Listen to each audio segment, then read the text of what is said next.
You know, I think we've all learned a lesson, haven't we, chums? Well, yes, I think we have, haven't we? Well, I think you have. Have you? Well, you know what it's like. It's about buying those reduced items that you think you might like, and then, of course, you don't. You know, the sort of thing. It's interesting, though, isn't it? On a bigger piece, what we've actually learned is, in fact, something that Spotify pointed out a while back, that actually being a podcaster, an interviewer, a broadcaster, whatever you want to call it, is not as easy as it looks.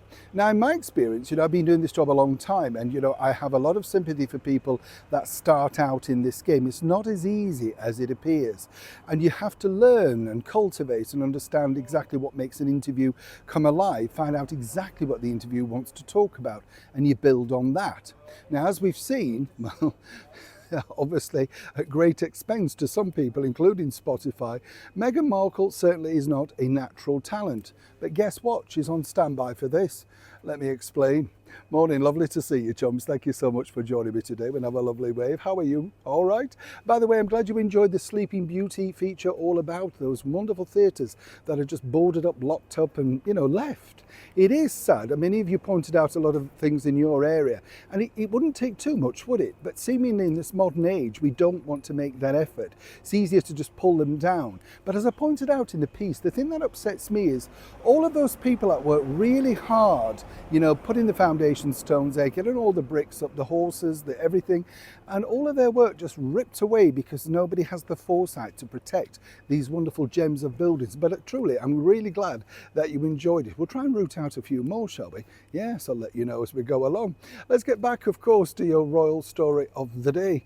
This is interesting, right? Because now, as I've said, you know, if you think about the podcasting world, it's, well, overbeen, isn't it? You know, everybody is now taken to the world of podcasting. Seemingly, you know, I find this really odd, if I'm honest, with celebrities. There are not that many to go around to make things interesting. There are one or two that I find, yes, that's interesting, and maybe you can learn from that. Business podcasts, certainly you can if that person's absolutely struck gold and you wonder how they did it. This time around, though, yes, move over Michelle Obama. Two sisters in town, that's right, Serena Williams, the Williams tennis sisters, right? Now, I've got a lot of respect for them because they've worked incredibly hard, and boy, oh boy, did they rip up that tennis circuit. You know, when you think, I mean, my generation is more Martina Navratilova, and she was just brilliant, wasn't it? Every time she came to Wimbledon, you might as well have just given her the trophy and said, let's just save time, here you go, right?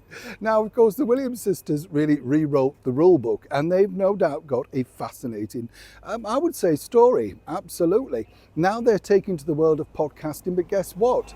Oh yes, fresh from Emma Geed or Greed or whatever she's called, and of course Jamie Lynn, well, Meghan's on standby. Now, I don't really understand this because it's very sketchy at the moment. What I've been told is that the sisters are going to be looking into the world of really good people from the sports arena. And I think if that's your world, good idea. You know, I think they'll probably have some fabulous guests. So where would Meghan fit into this? Well, given the fact that she's rewritten her history so many times, perhaps we've missed out that she actually accomplished the 4-minute mile or something. Well, we missed that. Or indeed, perhaps she's a super gymnast in her early youth. I mean, after all, she sold scrunchies, written to soap companies, saved the world, now selling veggies with her children. You get the picture. But what I find fascinating is the circle of that, the fact that just because somebody started something up, well, they believe that they should come on. Now, as we know, Serena apparently is a very good friend of Meghan's, but some of us say that friendship has cooled of late. But of course, when you're struggling and you need another lift up and a kick up, well, somebody like Meghan Markle will see this as a wonderful opportunity to have girl talk fun.